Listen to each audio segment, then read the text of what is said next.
નમો લોહે સૌહરિહંતાનમ નમો લોહે સૌદાનમ નમો લોહે સૌહાયરિયાન નમો લોહે સૌજાયાનમ નમો લોહે સૌત્રિકાળવતી સાવનમ ઓમકારમિંદુ સંયુક્ત નિત્યમ ધ્યાયંતિ યોગિન કામદમોક્ષનો છે ઓમકારાય નમો નમઃ મંગલમ ભગવાન મંગલમ કુટુંબી મંગલમ કુંડારીઓ જૈન્દ્રમો સુમંગલમ નમઃ સમય સારાય સ્વાનુભૂત્યા ચકાસ્તે ચિત્તવાય ભવાય સર્વમાં વિભાવ નિર્ગતા.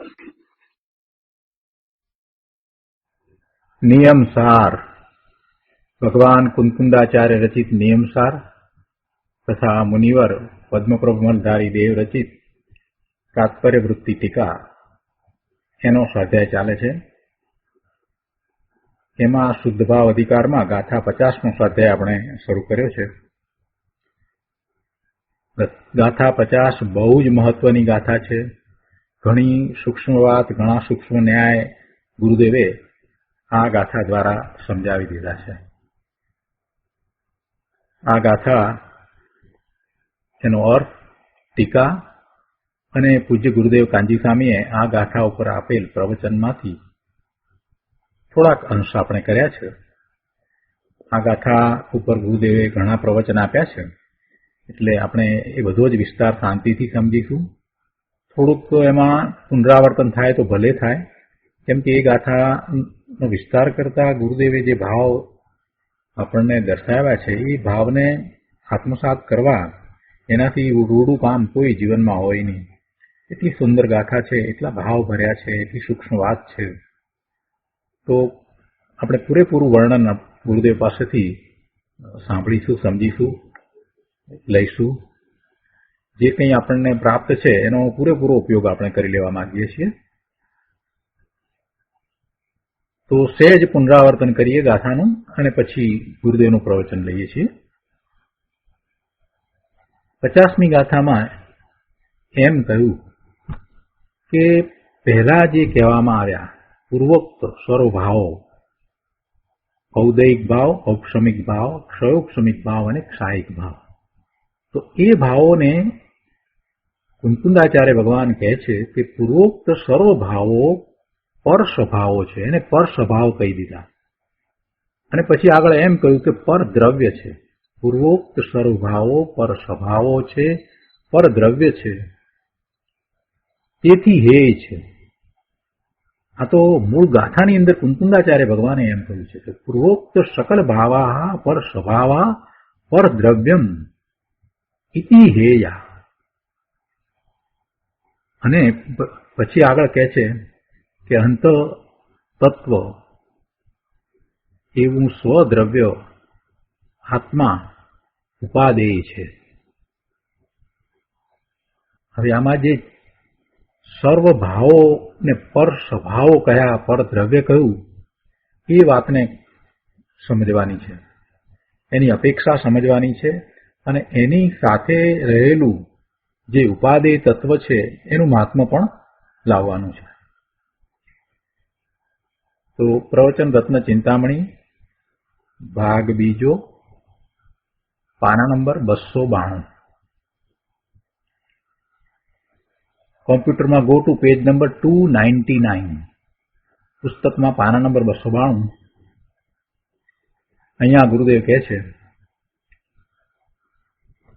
બીજા પેરેગ્રાફમાં ગુરુદેવ કહે છે કે અહીં કહે છે કે ચારેય ભાવો શુદ્ધ નિશ્ચય નયના બળે હેય છે. શુદ્ધ નિશ્ચય નયના બળે હેય છે એટલે કે શુદ્ધ નિશ્ચય નયથી જો જોઈએ, એવા દ્રષ્ટિકોણથી જોઈએ તો આ ચારેય ભાવો છોડવા લાયક છે. ઔપશમિક, ક્ષયોપશમિક, ક્ષાયિક, એ 3 ભાવ તો ધર્મના ભાવ છે, એ તો મોક્ષનો માર્ગ છે, એને પણ છોડવા લાયક કહ્યા છે. ઔદૈિક ભાવ તો છોડવા લાયક છે, એ તો સમજાય છે. આ 3 ભાવને પણ જ્યારે હે કહ્યા, અને એમાં જ્યારે એમ કહ્યું કે ક્ષાયિક ભાવ પણ હે છે. અગાઉની ગાથામાં એ વાત તો આવી હતી કે ચારેય ભાવો ત્રિકાળી દ્રવ્યમાં નથી, એ વાત તો આવી હતી, પણ અહીંયા તો કહે છે કે એ હે છે. ગુરુદેવ એને વધારે સમજાવતા કહે છે કે જોકે જ્યાં સુધી જ્ઞાની પૂર્ણ વિતરાગ ન થાય ત્યાં સુધી તેને ઔદૈક ભાવ એટલે રાગ અને દુઃખ હોય છે, છતાં પણ કહે છે કે તે હે છે. જો મહાવિદેહ ક્ષેત્રમાં શ્રી સિમંદર ભગવાન સાક્ષાત બિરાજે છે, છતાં ત્યાં જન્મ ન થયો, અને અહીંયા જ્યાં ભગવાનનો વિરહ છે એવું આ ભરત ક્ષેત્ર અત્યારે વર્તમાનને વિશે ભગવાનના વિરહ પડ્યા. 24માં તીર્થંકર પરમ ભટ્ટારક વર્ધમાન મહાવીર સ્વામી ભગવાન પછીથી હવે અહીંયા ભરત ક્ષેત્રને વિશે, આ કાળને વિશે તીર્થંકર થવાના નથી. એટલે ગુરુદેવ હંમેશા એમ કહે છે કે ભગવાનના વિરહ પડ્યા. તો કહે છે કે ત્યાં જન્મ ન થયો. મહાવિદેહ ક્ષેત્રમાં તો હંમેશા તીર્થંકર ભગવાન હોય જ, ઓછામાં ઓછા 20 તીર્થંકર ભગવાન બિરાજતા હોય, અને જ્યાં એક તીર્થંકર ભગવાન હોય તેમની સાથે કેટલાય બીજા કેવડી ભગવાન, અર્યંત ભગવાન પણ બિરાજતા હોય. જરાક કલ્પના કરો કે તીર્થંકર ભગવાન પોતે પરમેશ્વર છે, અર્હંત ભગવાન છે, કેવળ જ્ઞાન પ્રાપ્ત થયું છે, 13મા ગુણસ્થાનની દશા છે, અને એવા જ 13મા ગુણસ્થાનની દશાવાળા અર્યંત ભગવાન, કેવળી ભગવાન, જે તીર્થંકર નથી પણ કેવળી ભગવાન છે, એવા કેટલાય એમની સાથે બિરાજતા હોય છે. અને એવા 20 સમોસરણ અને 20માં એક તીર્થંકર ભગવાન અને કેટલાય કેવળી ભગવાન બિરાજતા હોય. અને એટલા કેવળી ભગવાન બિરાજતા હોય ત્યારે સાથે એટલા ગણધર ભગવાન પણ બિરાજતા હોય કે જે આપોઆપ મોક્ષે જનાર હોય. બીજા આચાર્ય ભગવાન હોય, ઉપાધ્યાય ભગવાન, મુનિ મહારાજ હોય, અને એમાંથી મુનિ હોય કે ઉપાધ્યાય હોય કે આચાર્ય હોય એમાંથી પણ કેટલાય આ જ ભવે મોક્ષે જનાર હોય. એવી ઊંચી દશા હોય એમની. અને એ બધા જયારે સમોસણમાં બિરાજતા હોય તો એ વાતાવરણ કેવું હશે? જરાક 5 મિનિટ માટે કલ્પના કરો કે એની પવિત્રતાનો વિચાર કરો, એ કેવું વાતાવરણ હોય. અને ત્યાં એક અવતારી દેવો પ્રભુની વાણી સાંભળવા માટે આવતા હોય. એક ભવ પછી મોક્ષ જનાર છે, જે હવે આ દેવનો ભવ પૂરો થયા પછી આવતા ભવે મનુષ્યનો ભવ કરીને મોક્ષે જનાર છે. એવા દેવો ત્યાં, ઇન્દ્રો એ સમોસરણમાં બિરાજતા હોય, એવા સમ્યક દ્રષ્ટિઓ બિરાજતા હોય, શ્રુત કેવળીઓ બિરાજતા હોય. એવું આખું સમોસરણ, એનું જરાક વિચાર કરીએ તો આપણને એમ થાય કે ઓહો, આવા સમોસરણમાં પ્રભુની નિશ્રામાં, કેવળી ભગવાનની નિશ્રામાં, ગણધર ભગવાનની નિશ્રામાં, શ્રુત કેવળીઓની નિશ્રામાં જન્મ થાય અને પ્રભુની વાણી આત્મસાત થાય તો એનાથી ઉત્તમ બીજું કાંઈ હોઈ શકે નહીં. ગુરુદેવ અહીંયા કહે છે કે મહાવિદેહ ક્ષેત્રમાં શ્રી સિમંદર ભગવાન સાક્ષાત બિરાજે છે, છતાં ત્યાં જન્મ ન થયો, અને અહીંયા જ્યાં ભગવાનનો વિરહ છે ત્યાં જેનો જન્મ થયો છે એવા અલ્પ પુણ્ય લઈને આવેલા પંચમ આરાના પ્રાણીઓને પરમાત્માની વાણી એમ કહે છે કે રાગ, શુભ રાગ એ પણ હે છે, શુભ રાગ પણ છોડવા યોગ્ય છે. પરમાત્માની વાણી કહે છે કે પ્રભુ તું અંદરમાં એક રૂપ આત્મ વસ્તુ છો, તું અંદરમાં એક રૂપ આત્મ વસ્તુ છો. એક રૂપ, ગુણગુણીના ભેદ નથી, અને ક્યારેય જેનું સ્વરૂપ બદલાતું નથી, એક સરખું રહે છે એવો તું ભગવાન આત્મા છો.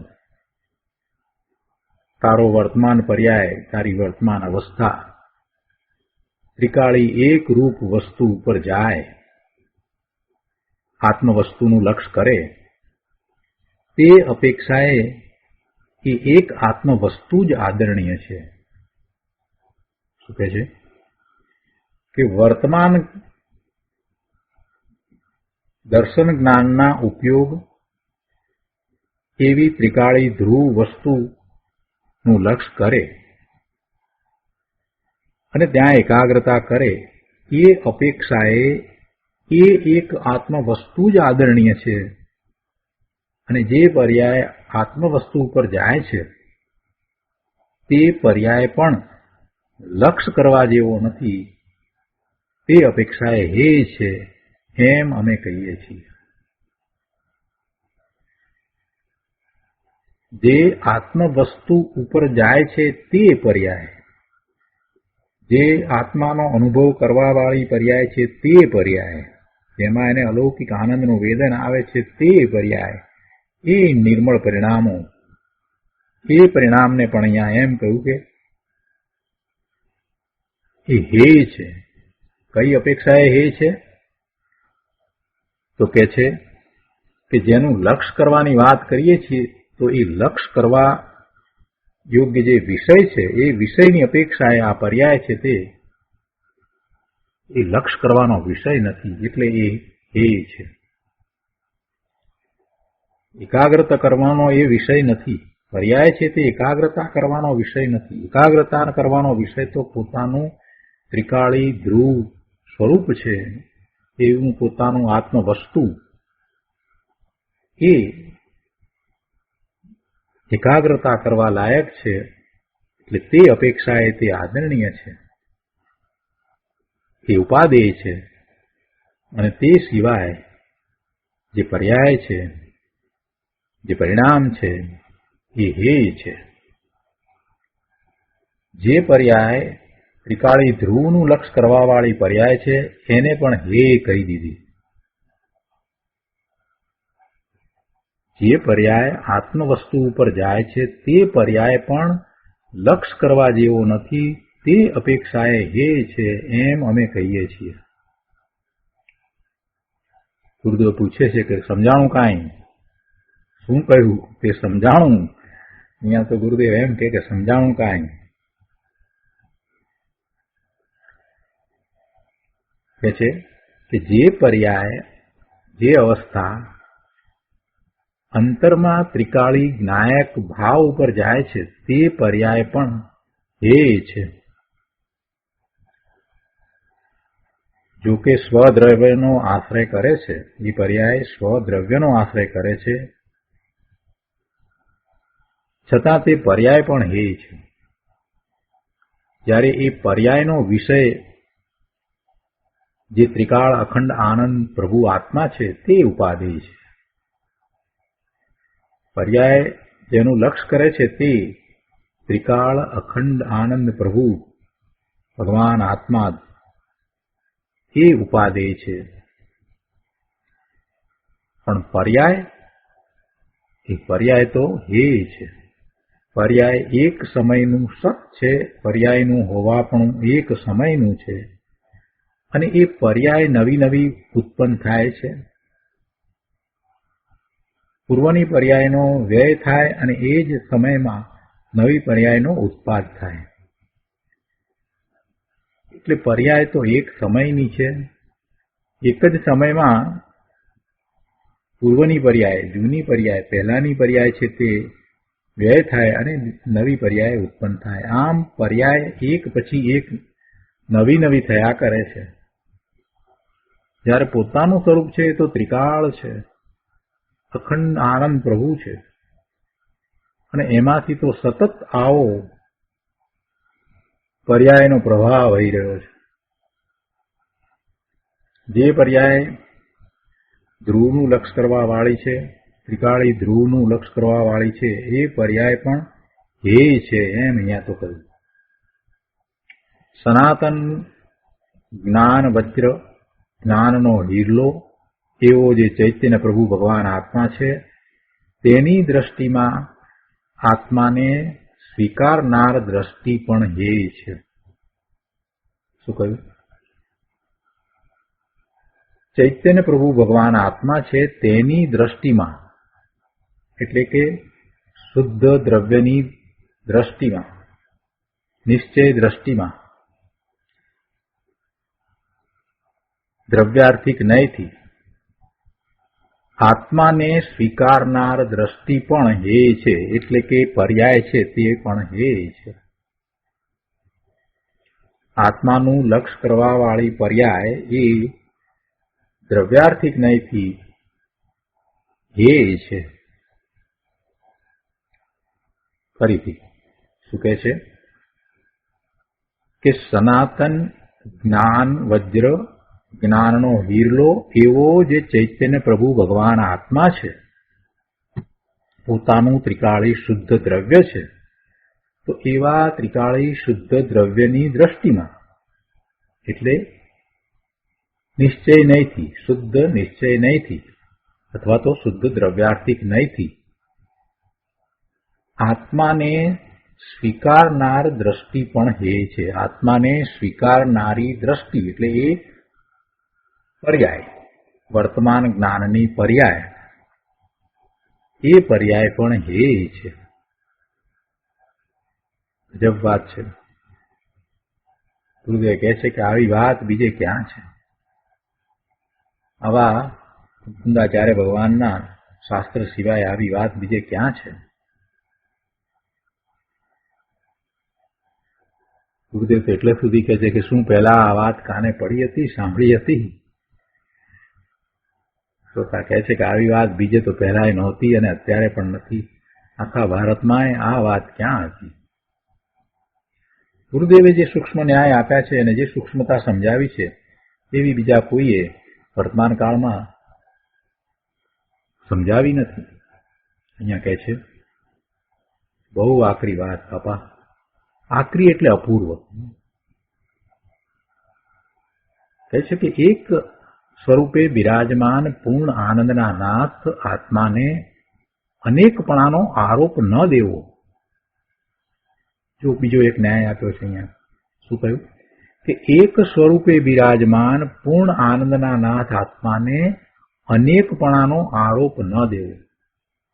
જે એક રૂપે છે એને અનેક રૂપે ન કહેવો હોય. કે એક રૂપ વસ્તુને અનેકપણાનો આરોપ ન દેવાય.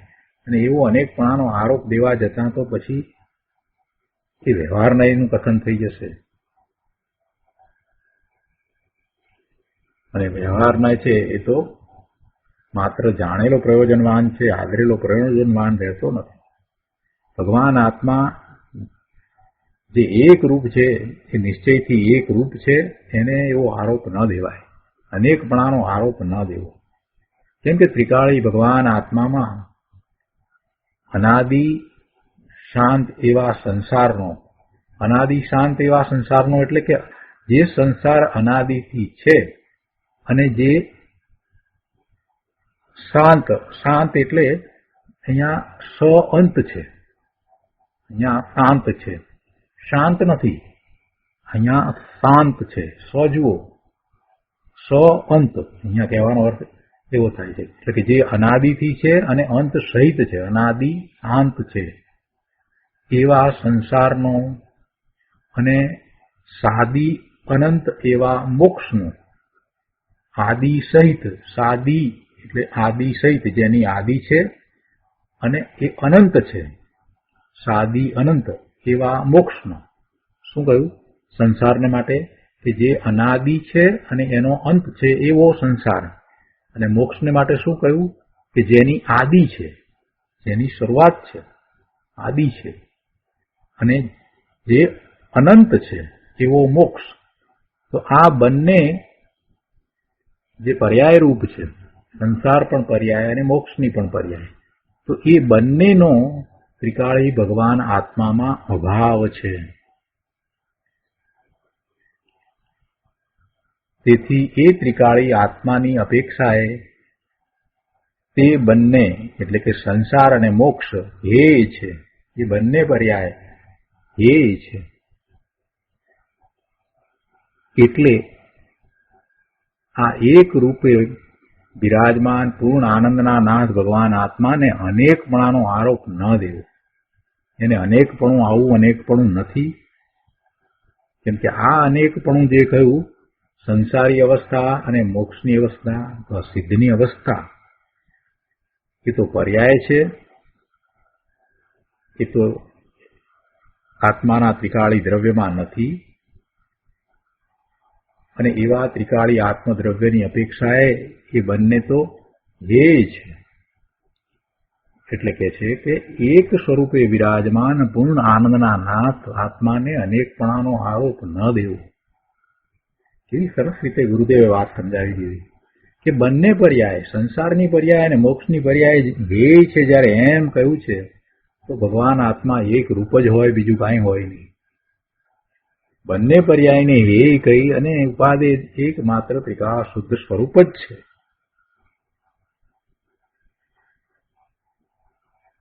ગુરુદેવ કહે છે કે એ રીતે સંસાર અને મોક્ષ પર્યાયને હે કહી અને અહીંયા બહુ ટૂંકું કરી નાખ્યું છે, પણ એનો વિસ્તાર ઘણો છે. એનો વિસ્તાર ગુરુદેવ કરવાના છે. હજી આગળ ઘણો વિસ્તાર ગુરુદેવ કરી રહ્યા છે.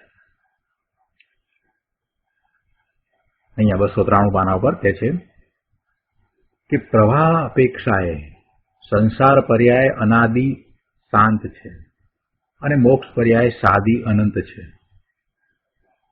છતાં પણ તે બંને પર્યાય છે. જો પ્રવાહ અપેક્ષાએ એ સ્પષ્ટીકરણ મૂક્યું છે કે સંસાર પર્યાય ક્યારથી? જ્યારથી જીવ છે ત્યારથી. જીવ ક્યારથી? જીવની કોઈ આદિ નથી, જીવ અનાદિ છે. જીવ અનાદિ છે તો અનાદિથી એને સંસાર પર્યાય છે. અને એ પર્યાય અનાદિથી છે તો એક પછી એક પર્યાય થયા જ કરે છે, થયા જ કરે છે, થયા જ કરે છે. અનંત પર્યાયો થઈ. જીવની આ સંસાર રૂપ અનંત પર્યાય થઈ એટલે એ પર્યાયનો આખો પ્રવાહ છે. એ અનાદિ છે. એ અનાદિનો હોવા છતાં એનો અંત છે. સંસાર પર્યાય અનાદિથી એક સરખી ચાલી આવે છે. એક સરખી એટલે કે એ સંસાર રૂપે એક સરખી અપેક્ષાએ. પણ એમાં સંસાર પર્યાયમાં ગતિ તો અનેક પ્રકારે થઈ. 4 ગતિ કહી અને એમાં તિર્યંચમાં અનેક પ્રકાર થયા, દેવમાં અનેક પ્રકાર, મનુષ્યમાં અનેક પ્રકાર. એટલે એ તો અનેક પ્રકાર ભલે થયા, પણ તે છતાંય એ સંસાર પર્યાય જ કહેવાય. અને એવી અનાદિની હોવા છતાંય એનો અંત છે. અનાદિ શાંત છે, અંત છે. એટલે આખો પ્રવાહ જ્યારથી જીવ છે ત્યારથી અત્યાર સુધી, જ્યાં સુધી એ સિદ્ધ નથી થતો ત્યાં સુધીની વાત લીધી છે. સંસાર પર્યાય એ અનાદિથી છે છતાં એનો છેવટે અંત આવે છે. સિદ્ધ થતા એનો અંત આવે છે. અને પછી સિદ્ધ પર્યાય એટલે મોક્ષ પર્યાય. મોક્ષ પર્યાય છે એની આદિ છે. પહેલા મોક્ષ પર્યાય હતી નહીં, એ નવી ઉત્પન્ન થઈ. એટલે મોક્ષ પર્યાયની આદિ છે. એટલે આદિ એટલે સાદી. મોક્ષ પર્યાય આદિ સહિત. અને પછી અનંત છે. પછી એક એવી ને એવી પર્યાય થયા જ કરે છે, થયા જ કરે છે, થયા જ કરે છે. અનંત છે. એટલે બંને પ્રવાહ. એટલે કે છે કે પ્રવાહ અપેક્ષાએ સંસાર પર્યાય અનાદિ શાંત છે અને મોક્ષ પર્યાય સાદી અનંત છે. છતાં પણ તે બંને પર્યાય છે એટલે તેની મુદત એક સમયની જ છે. પ્રવાહ તો એ અનંત પર્યાયનો પ્રવાહ થયો. એમાં એક પર્યાય એ એક સમયની પર્યાય છે. ભલે મોક્ષ પ્રવાહ અપેક્ષાએ સાદી અનંતકાળ રહે તો પણ તેની મુદત એક સમયની છે. કેમ કે એક સમયની જે પર્યાય છે એવી ને એવી પર્યાય થયા જ કરે છે, થયા જ કરે છે. એટલે એને એક સમયની થઈ. આ રીતે બંધની તેમજ મોક્ષની એક સમયની મુદત છે. એટલે કે બંધનો પર્યાય પણ એક સમયનો છે અને તેનો અભાવ થઈને બીજે સમયે જે મોક્ષનો પર્યાય થાય તે પણ એક સમયના મુદત વાળો છે. જ્યારે મોક્ષની પર્યાય થઈ તો એની પહેલાની પર્યાય સંસારની પર્યાય હતી, તો એનો અભાવ થઈ અને બીજા સમયમાં હવે મોક્ષની પર્યાય થઈ, તો એ પણ એક સમયની છે. પછી એક સમયની અનંત થાય. તે કહે છે એક સમય એટલે શું? એક ક બોલીએ એટલામાં તો અસંખ્ય સમય જાય. એક સમય જેટલી સ્થિતિ રાગના બંધની સંસારની છે કે જે પ્રવાહ રૂપે અનાદિથી અજ્ઞાન રૂપ છે, તે બંધ રૂપાંતર થઈને તેનો અભાવ થઈને મોક્ષ થાય તો તેની પણ એક સમયની સ્થિતિ છે. જે બંધની પર્યાય હતી, હવે એ પર્યાયનો વ્યય થઈ અને મોક્ષની પર્યાય થઈ, તો મોક્ષની પર્યાય પણ એક સમયની જ છે. અનંત પર્યાય છે, પણ એક પર્યાય તો એક સમયની છે. હવે કહે છે કે એ સંસાર ભલે અનાદિ શાંત હો અને એ મોક્ષ પણ ભલે સાદી અનંતકાળ રહે, છતાં પણ તે બંને આત્મવસ્તુના સ્વરૂપમાં નથી. જો આત્માને કોઈ એક પર્યાય તો દરેક સમયે છે ને છે જ ને. સંસારી પર્યાય હોય કે સિદ્ધની પર્યાય હોય, કોઈ એક પર્યાય તો દરેક સમયે છે. તે છતાં એમ કહે છે કે આત્મવસ્તુના સ્વરૂપમાં તે બંને નથી. એ બંને આત્મવસ્તુના સ્વરૂપમાં નથી. જો આત્મવસ્તુના સ્વરૂપમાં હોય તો શું થાય? અનાદિથી એને સંસાર પર્યાય એમાંની આત્મવસ્તુમાં જો એ પર્યાય હોય તો શું થાય? તો પછી પ્રશ્ન થાય કે અનાદિથી અનંત સંસાર પર્યાય થઈ, એમાંથી કેટલી પર્યાય આત્મવસ્તુમાં હતી, કેટલી આત્મવસ્તુમાં રહે અને કેટલી ન રહે? અનંત પર્યાયમાંથી અનંત સંસારની પર્યાય થઈ, તો એમાંથી કઈ કઈ રહે અને કઈ ન રહે? અને પછી રહે, એ રહે, ધારો કે રહી જાય, તો પછી આ સિદ્ધની પર્યાય કેવી રીતે થાય? બીજી પર્યાય ઉત્પન્ન કેવી રીતે થાય? અથવા તો એમ કહીએ કે ધારો કે એ પર્યાય અંદર ગઈ, અંદર રહી અવસ્થામાં પડી છે, તો પછી એ તો ગુણ થઈ જાય. એટલે કોઈ પર્યાય આત્મવસ્તુમાં નથી. આ જે પર્યાય છે અનાદિથી કે અનંત પર્યાય સંસાર પર્યાય થઈ, પણ એક પણ પર્યાય આત્મવસ્તુમાં નથી. સિદ્ધની પર્યાય થાય, અનંતકાળ સુધી થયા કરે, તે પણ કહે છે કે એ પણ આત્મવસ્તુમાં નથી. બંને પ્રકારની પર્યાય આત્મવસ્તુના સ્વરૂપમાં નથી. આગળ એના પછીના પેરેગ્રાફમાં કહે છે કે જુઓ, અજ્ઞાની કેટલો વિરોધ કરે છે. નિમિત્તથી કાર્ય થાય છે અને નિમિત્તથી કાર્ય ન થાય એમ માને તે એકાંતિક મિથ્યા દ્રષ્ટિ છે. આવું અજ્ઞાની કહે છે. નિમિત્તથી કાર્ય થાય. અરે ભાઈ, કાર્ય નિમિત્તથી ન થાય. દરેક દ્રવ્ય પર્યાય સહિત જ હોય છે. શું કોઈ દ્રવ્ય કોઈ કાળે પર્યાય વિનાનું હોય? એનો અર્થ જ એ થયો કે એ દ્રવ્યની પર્યાય જે છે એ છે, તો પછી એને કાંઈ કરવાનો સવાલ જ ઉપસ્થિત નથી થતો. ત્રણ કાળમાં પર્યાય વિનાનું શું કોઈ દ્રવ્ય હોય? ન હોય. તો પછી તે પર્યાય બીજું દ્રવ્ય કરે એ ક્યાંથી આવ્યું? માટે પરથી પર્યાય થતો નથી, પણ પોતાથી થાય છે. એટલે કે રાગમાં અટકવાપણા બંધ પર્યાય અને કેવળ જ્ઞાન થવારૂપ મોક્ષ પર્યાય પણ પોતાથી થાય છે. રાગમાં અટકવાપણારૂપ જે બંધ પર્યાય એ પણ પોતાથી થાય છે અને કેવળ જ્ઞાન થવારૂપ મોક્ષ પર્યાય પણ પોતાથી થાય છે. એટલે કોઈ કરે, કોઈ કોઈની પર્યાયને કરે એ તો વાત જ નથી. એક દ્રવ્ય બીજા દ્રવ્યની પર્યાયને કરે એ તો પ્રશ્ન જ નથી. એટલે નિમિત્તથી કાંઈ થાય એ તો વાત જ નથી. હજી તો અજ્ઞાનીને આ દ્રષ્ટિ છે. હવે એને આ બધી વાત, આવી સૂક્ષ્મ વાત કે ચાર ભાવ જે કયા એ પણ ત્રિકાળી દ્રવ્યમાં નથી, અને પછી આગળ વધીને એ ચારે ભાવને તો એ કયા, એ વાત એને ક્યાંથી બેસશે?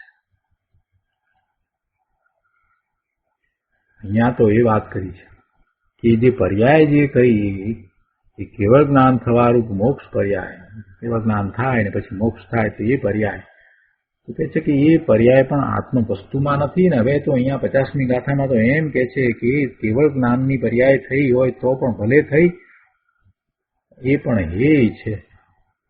કેમ કે એ કેવળ જ્ઞાનની જે પર્યાય થઈ એ કેવળ જ્ઞાનની પર્યાયમાંથી બીજી નવી પર્યાય કેવળ જ્ઞાનની થતી નથી. પર્યાયમાંથી બીજી પર્યાય થતી નથી. દરેક પર્યાય સ્વતંત્ર છે. પર્યાયના ઉત્પાદ વ્યય એ સ્વતંત્ર છે. એ પર્યાયમાંથી પર્યાય થાય છે એમ નથી.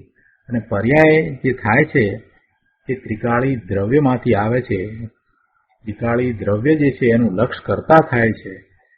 ત્રિકાળી દ્રવ્યનું લક્ષ કરતા થાય છે માટે ત્રિકાળી દ્રવ્યને ઉપાદેય કહ્યું.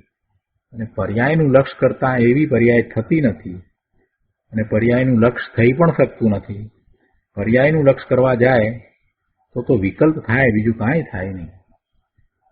પર્યાયમાં એકાગ્રતા થઈ શકતી નથી. એક સમયની પર્યાયમાં એકાગ્રતા ક્યાંથી થાય?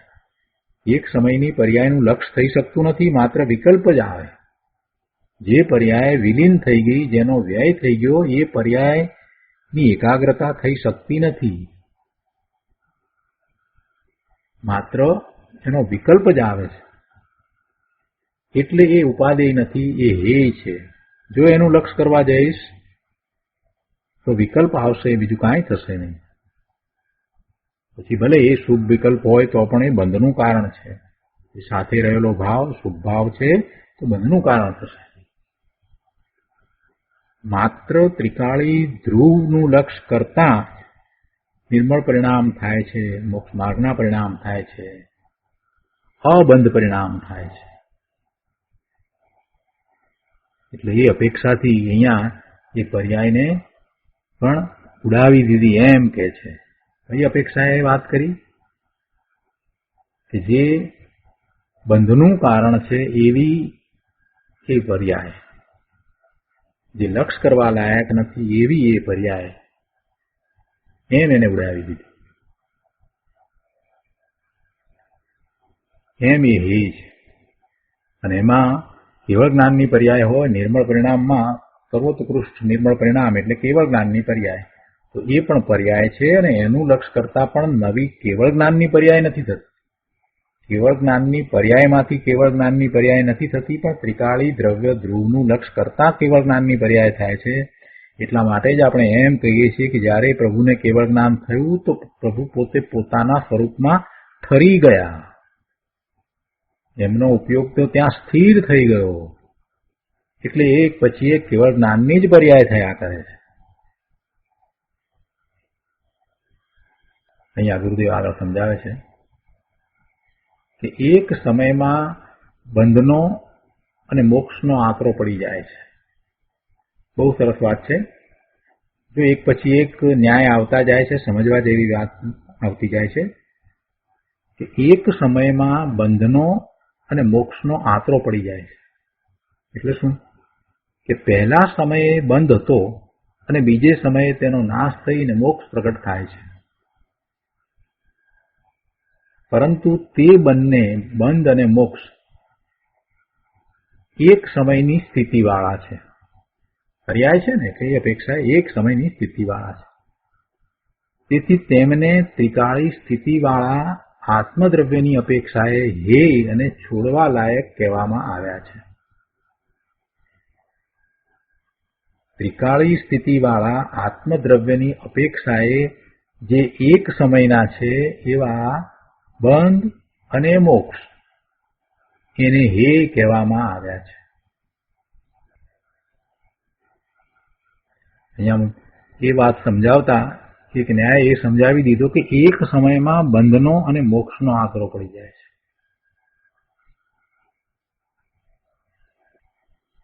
બંધ હતો, બીજા સમયે મોક્ષ થયો. એમ એક સમયમાં બંધ અને મોક્ષનો આંકરો પડી જાય છે.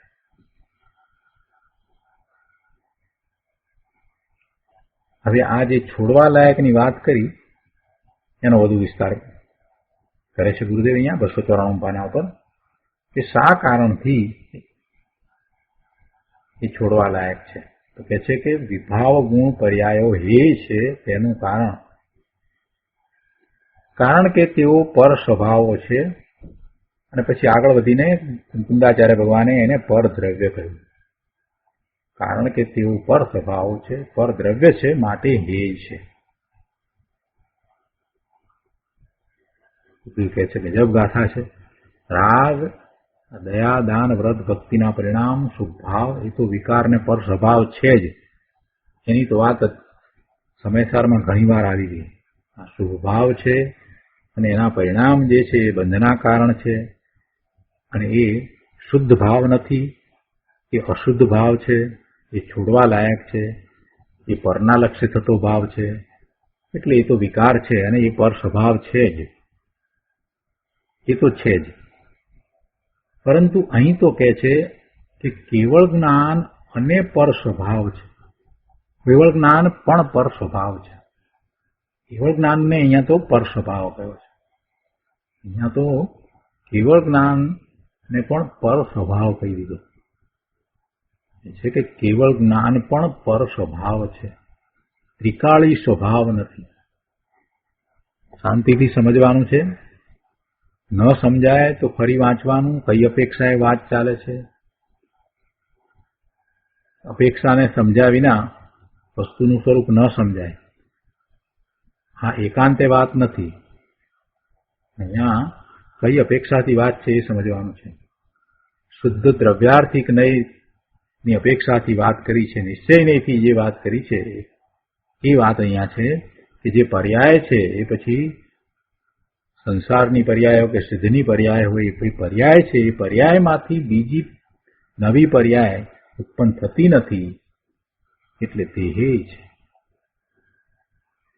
એ પર્યાય ત્રિકાળી નથી, એનો સ્વભાવ ત્રિકાળી નથી, એ એક સમયની છે. એનું લક્ષ્ય થઈ શકતું નથી, એકાગ્રતા એને વિશે થઈ શકતી નથી. માટે ભલે એ કેવળ જ્ઞાનની પર્યાય હોય તો પણ તે છે. તે કેવળ જ્ઞાન પણ પર સ્વભાવ છે, ત્રિકાળી સ્વભાવ નથી. જેમ રાગની એકતાનો ભાવ એ પરભાવ પર સ્વભાવ છે, તેમ મુક્તિનો પર્યાય પણ પર સ્વભાવ છે. આખરી વાત પણ એને સમજીએ તો સમજાય એવું છે. શાંત ચિત્તે સમજવાનો પ્રયત્ન કરવો. આવું સૂક્ષ્મ તત્વ સમજાવીને આપણને આચાર્ય ભગવાન ક્યાં લઈ જવા માંગે છે એનો વિચાર કરવો. કેમ આવું સૂક્ષ્મ તત્વો કુંકુંદાચાર્ય ભગવાને અહીંયા પ્રવૃત્તિઓ છે અને એનો વિસ્તાર મુનિવરે અને ગુરુદેવે કર્યો છે, એનો વિચાર જરાક કરવો. આપણને ક્યાં લઈ જવા છે? આપણને પોતાના ત્રિકાળી ધ્રુવ સ્વરૂપનું લક્ષ્ય કરાવવું છે ને. અને એમાં સાધકને જ્યારે પુરુષાર્થ ઉપડ્યો છે તો એને પુરુષાર્થમાં ક્યાં દ્રષ્ટિ કરવી અને દ્રષ્ટિનો વિષય શું છે એ સ્પષ્ટ સમજાવવો છે. એટલે આટલી સૂક્ષ્મ વાત કરવામાં આવી છે. આચાર્ય મહારાજ કહે છે કે મેં તો મારા માટે આ નિયમસાર બનાવ્યું છે. અને ગુરુદેવ કહે છે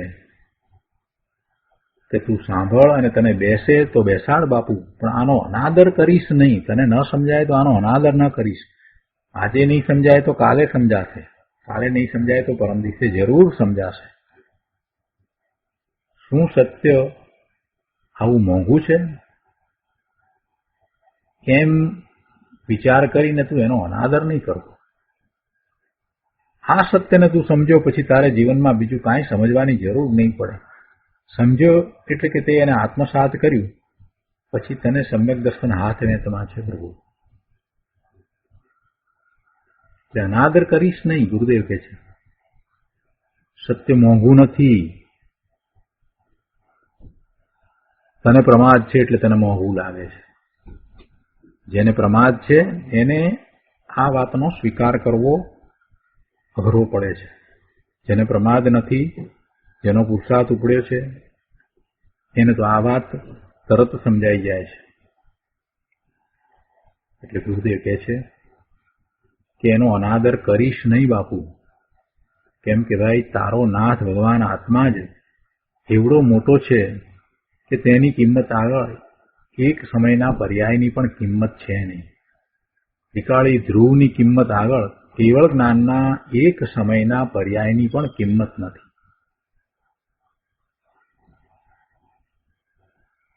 ત્રિકાળી ધ્રુવ ત્રિકાળ શુદ્ધ છે અને એ જ કારણ પરમાત્મા છે, જેને કારણે આ પૂર્ણ શુદ્ધ પરિણામ કેવળ જ્ઞાન કેવળ દર્શનના થાય છે. એટલે એવા ત્રિકાળી ધ્રુવની આગળ આ કેવળ જ્ઞાનની એક સમયની પર્યાયની કિંમત નથી. કિંમત કોની કહી? ત્રિકાળી ધ્રુવની, કે જે કેવળ જ્ઞાનની પર્યાયનું કારણ છે. એ કારણ પરમાત્મા છે. કારણ પરમાત્મા અંદરમાં જે પડેલું દ્રવ્ય ત્રિકાળ શુદ્ધ દ્રવ્ય છે, એનું મહાત્મા સમજીને એનું લક્ષ્ય જે કરે છે એને મોક્ષ માર્ગના પરિણામ થાય છે. સમ્યક દર્શન, સમ્યક જ્ઞાન, સમ્યક ચારિત્રના પરિણામ થાય છે અને પછી આગળ વધતા વધતા કેવળ જ્ઞાન થાય છે અને અંતે સિદ્ધ દશા પર થાય છે. આવું સ્વરૂપ હોવા છતાં અજ્ઞાની એવા વાંધા ઉઠાવે છે કે શું ગુરુની ભક્તિ આદરવા જેવી, કરવા જેવી નથી? તો તને કોણ ના પાડે છે? તું કર ને. છેવટે ગુરુની ભક્તિનો અર્થ તો તું સમજ. ગુરુની ભક્તિ એટલે શું? ગુરુની જે માન્યતા છે તે માન્યતાનો આદર કરી અને પોતે પણ ગુરુની જેમ સમ્યક દર્શન અને પછી ચારિત્ર પ્રગટ કરવું, એ સાચી ભક્તિ કહેવાય. બાકી તું એમની સ્તુતિ કરે કે એમના વખાણ કરે એ કઈ ભક્તિ થતી નથી. ગુરુની સેવા કરવી એમ જે કહેવામાં આવે છે તેનો અર્થ શું? કે સાચા ગુરુ છે એ તો સમ્યક દ્રષ્ટિ છે, એ તો આત્મજ્ઞાની સંત છે, એ તો ભાવલિંગી મુનિ હોય. તો એમને જે રીતે પુરુષાર્થ કરી અને પોતાના સ્વરૂપ વિશે જે માન્યતા હતી એ પ્રમાણે એમણે પ્રગટ કરી. પોતાનું ત્રિકાળી શુદ્ધ સ્વરૂપ પોતે વર્તમાન પર્યાયમાં પ્રગટ કર્યું છે અને એમને જે રીતે આનંદની દશા એમને વર્તી રહી છે એવી દશાનો પોતે સ્વીકાર કરીને એ માર્ગે ચાલવું, એ જ ગુરુની સેવા છે. બીજી કોઈ ગુરુની સેવા થતી જ નથી. ગુરુની ભક્તિ કહીએ તો પણ એ જ ભક્તિ છે. જે રીતે ગુરુએ પોતાના શુદ્ધ સ્વરૂપની પ્રાપ્તિ કરી અને એવો ઉપદેશ આપ્યો છે તો એનો સ્વીકાર કરવો અને એ માર્ગે ચાલવું તો ગુરુની ભક્તિ થઈ કહેવાય. અન્યથા ગુરુની ભક્તિ થઈ ક્યાંથી કહેવાય? ગુરુ કહે કંઈક પોતે કરે કંઈક, એમાં ગુરુની ભક્તિ ક્યાંથી થાય? ગુરુને કાંઈ તમારા વખાણ સાંભળવા છે? એવું તો છે નહીં. ગુરુ જે જ્ઞાન આપે છે એ જ્ઞાનને આત્મસાત કરી અને ગુરુની જેમ જ પોતે પરિણમે તો ગુરુની સેવા કરી કહેવાય, ગુરુની ભક્તિ કરી કહેવાય. બાકી કાંઈ ગુરુની સેવા કે ભક્તિ થતી નથી. ગુરુને અનુસરતો જ નથી તો પછી એને ક્યાં ગુરુની ભક્તિને સેવા છે? ગુરુદેવ અહીંયા એ વાત કરે છે કે જે આવી સેવા કરે છે ને, માત્ર વખાણ કરે ગુરુને, ગુરુના કે સ્તુતિ કરે, તો એ કાંઈ ગુરુની ભક્તિ થતી નથી. એમાં તો સાચા અર્થમાં શુભ ભાવ હોતો નથી. અને કદાચ શુભ ભાવ હોય તો એ તો બંધનું કારણ છે. જ્યાં સુધી પોતાના સ્વરૂપને જાણતો નથી ત્યાં સુધી બધું વ્યર્થ છે.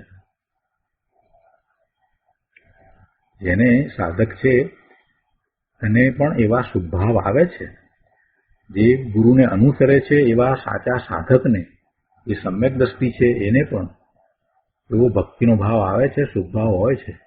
પરંતુ તે દુઃખરૂપ છે, તેથી તે છોડવા યોગ્ય છે પણ આશ્રય કરવા લાયક નથી. તેમજ તેનો અભાવ થઈને જે આનંદરૂપ દશા અંદરમાં પ્રગટ થાય છે એ જ કરવા જેવું છે, બીજું કાંઈ કરવા જેવું નથી.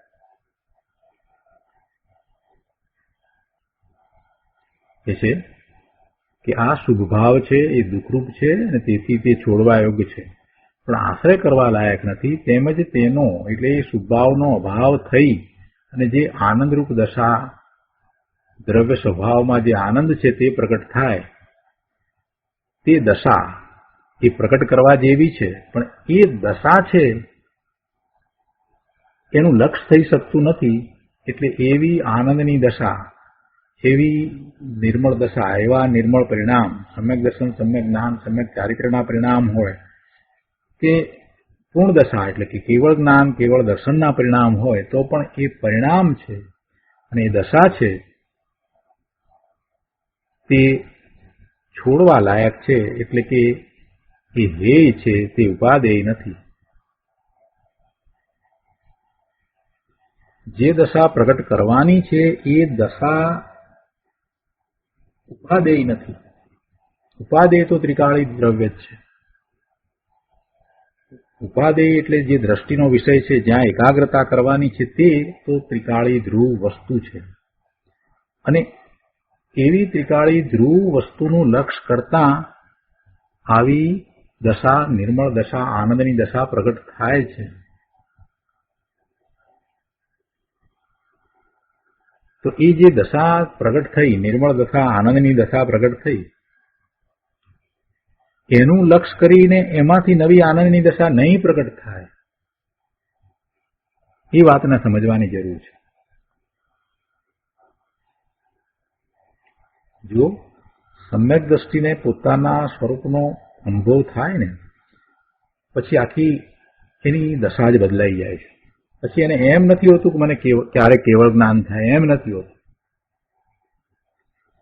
પછી એને તો એમ છે કે પોતે પોતાના સ્વરૂપને વિશે જ રહે, પોતે જે છે તે રૂપે પોતે રહે, બસ. એ સિવાય બીજી કોઈ એને અભિલાષા હોતી નથી. એમ નથી હોતું એને કે હવે મને ક્યારે કેવળ જ્ઞાન થાય, એમ નથી હોતું. પોતે પોતાના સ્વરૂપે રહી જવાનો જ પુરુષાર્થ કરે છે. એને તો સ્થિરતાનો પુરુષાર્થ ઉપડે છે. સમ્યક દર્શન થયા પછીથી જે ચારિત્રનો પુરુષાર્થ થાય છે ને, એનું કારણ આ છે.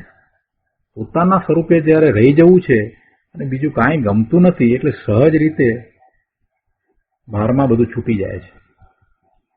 એ દીક્ષા લઈ લે છે, એ મુનિ થઈ જાય છે. મુનિ થઈને પણ એનો પુરુષાર્થ શું છે? પોતાના સ્વરૂપમાં સ્થિરતાનો પુરુષાર્થ છે.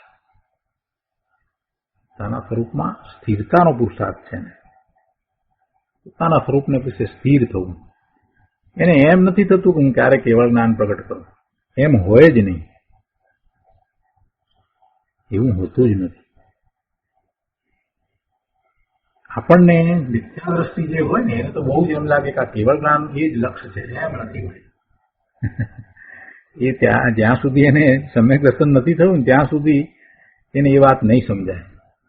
ઘણાના મનમાં એવો પ્રશ્ન થાય કે આ કેવળ જ્ઞાન એ જ આપણું તો લક્ષ્ય ને ધ્યેય કહેવાય ને. ના, એમ નથી. ગુરુદેવે આ વાત અહીંયા આગળ કરી છે. લક્ષ્ય ને ધ્યેયની વાત અગાઉ પણ કરી છે. એ તો એનું ત્રિકાળી ધ્રુવ સ્વરૂપ છે, એ જ છે. અને એમ કરતા એને નિર્મળ પરિણામ થાય છે.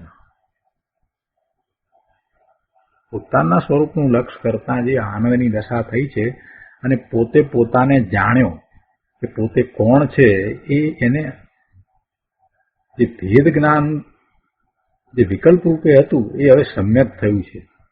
પોતે કોણ છે, બધાથી જુદો પોતે પોતાને અનુભવાયો છે. તો હવે પોતાનું સાચું સ્વરૂપ અનુભવમાં આવ્યા પછીથી એવા સ્વરૂપે રહેવા સિવાય બીજું કાંઈ ગમતું નથી. એટલે ધીરે ધીરે સહજ રીતે જ એવો પર સંબંધીનો ઉદાસીનતાનો ભાવ, સાચો વૈરાગ એને પ્રગટ થાય છે. અને પછી વ્રત તપ આ બધું થઈ જાય છે. સાચા વ્રત તપની શરૂઆત તો અંદરમાં પોતાના સ્વરૂપનો અનુભવ થયા પછી જ થાય. સમ્યક દર્શન નથી ત્યાં સુધી કેટલીક વાતો હજી સમજાવી અને ગળે ઉતરવી અઘરી પડે છે, પણ છતાંય જેમનો અનુભવ છે ને એમની વાતને સમજવી જોઈએ. ગુરુદેવે જે કંઈ વાત કરી છે તો અનુભવની વાત કરી છે. આ મહાપુરુષોએ જે વાત કરી છે તો અનુભવ સહિતની વાત કરી છે. એટલે કહે છે કે એવી આનંદરૂપ દશા થાય, દ્રવ્ય સ્વભાવમાં જે આનંદ થાય છે તે પ્રગટ થાય, તેને પણ અહીંયા તો હેય કહી છે, દશાને હેય કહી દીધી છે.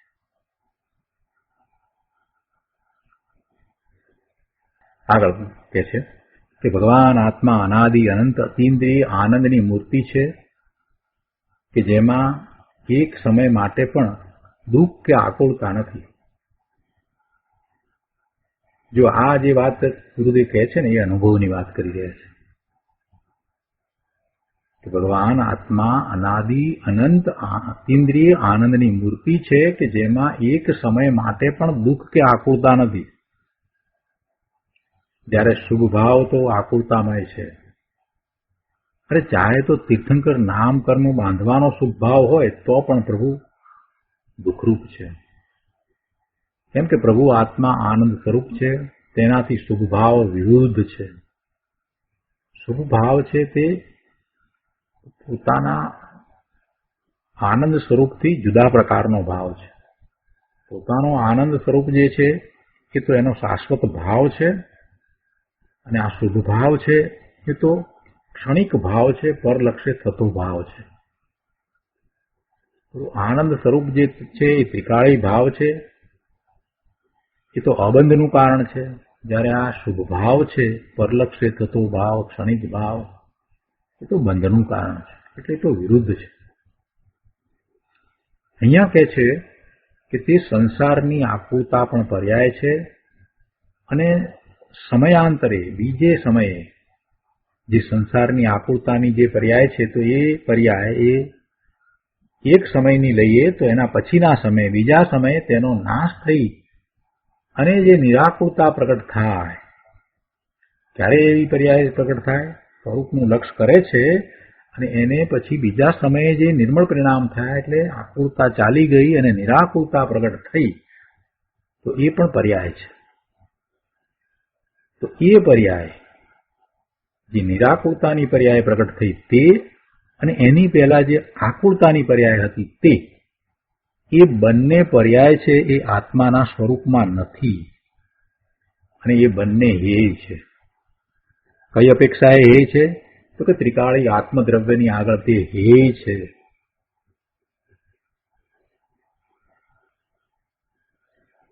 બહુ શાંતિથી સમજવા જેવું છે પ્રભુ આ બધું. શું કે છે અહીંયા? કહે છે કે તે સંસારની આકુરતા પણ પર્યાય છે, અને સમયાંતરે એટલે બીજા સમયે એ પર્યાયનો નાશ થઈને જે નિરાકુરતા પ્રગટ થાય તે નિરાકુરતા પણ પર્યાય છે. તે બંને આકુરતાનો પર્યાય અને નવો પ્રગટેલો નિરાકુરતાનો પર્યાય ત્રિકાળ નિરાકુળ આનંદ સ્વરૂપ આત્માની આગળ હેય છે. શા કારણથી? તો કહે છે કે તેઓ પર સ્વભાવ છે. ગજબ વાત છે ભાઈ. કેટલાક લોકો સમજે નહીં એટલે એમ કે આ તું વ્યવહારને ઉડાવી દીધો, એટલા નિશ્ચયની જ વાત કરે છે. વાત બેઠી ન હોય ને એટલે. આગળ અહીંયા 295 પાના ઉપર કહે છે બીજા પેરેગ્રાફમાં કે બંધ અને મોક્ષ બંને પર્યાય એ ઉત્પાદ અને વ્યય ફક્ત એક સમયના છે.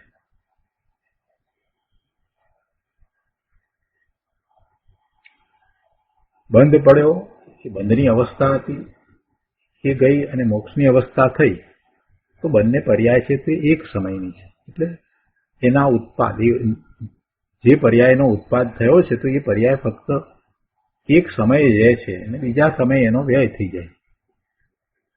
એક સમયના. તેથી બંધનો વ્યય થાય અને મોક્ષનો ઉત્પાદ થાય તે પણ એક સમયની સ્થિતિ છે. પછી ભલે બીજે સમયે એ મોક્ષનો ઉત્પાદ થયો છે તો મોક્ષની પર્યાય થઈ છે તો એવી ને એવી પર્યાય થાય છે, છતાં તેની મુદત તો એક સમયની જ છે. અને વસ્તુ આત્મા તો ત્રિકાળી છે, એ એક સમયનો નથી, એ તો ત્રણેય કાળ છે, એક સરખો છે, નવો નવો ઉત્પન્ન થતો નથી, એમાં ઉપજવું કે વિણસવું થતું જ નથી. આત્મ વસ્તુ જે છે એ તો ત્રણેય કાળ એક સરખી શુદ્ધ રહે છે, અને એમાં ઉત્પાદ નથી ને વ્યય પણ નથી. ત્રિકાળી મુક્ત સ્વરૂપ ભગવાન આત્મા છે, અને તેને મુક્ત કહેવો એ પણ અપેક્ષિત વાત છે. કેમ કે તેને કોઈ બંધની અપેક્ષા હતી અને પછી છૂટો એમ પણ નથી. એટલે ખરેખર મુક્ત કહીએ પણ એ મુક્ત ક્યારે કહેવાય કે પહેલા બંધ હતો અને પછી મુક્ત હોય તો. પણ ત્રિકાળીની અપેક્ષાએ જો વિચાર કરીએ, દ્રવ્યાર્થિક નહીંથી વિચાર કરીએ તો એને મુક્તિ પણ નથી અને એને બંધ પણ નથી. નવ તત્વમાં જે જીવ તત્વ કહ્યું છે કે જે જીવ તત્વને આશ્રવ નથી, એને પાપ નથી, બંધ નથી, સંવર નથી, નેજરા નથી, મોક્ષ નથી, એવું ત્રિકાળ શુદ્ધ જીવ તત્વ. એ વાત અહીંયા લીધી છે ગુરુદેવે.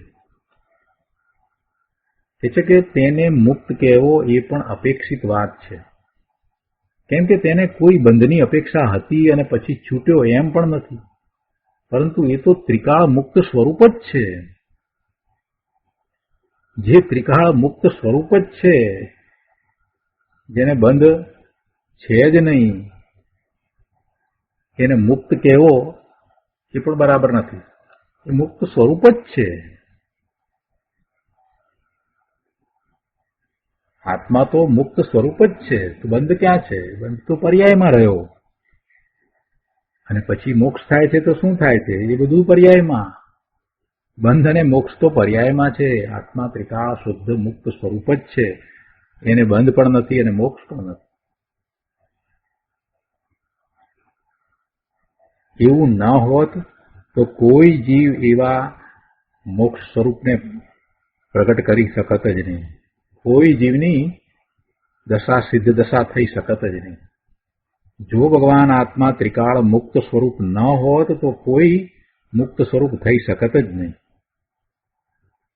અંદરમાં ત્રિકાળી દ્રવ્ય શુદ્ધ જ છે ને શુદ્ધ ત્રિકાળ શુદ્ધ છે. અનાદિથી એવું ને એવું શુદ્ધ રહ્યું છે, માટે તો એ પ્રગટ થઈ શકે છે. પર્યાયમાં એવું એને આવે છે.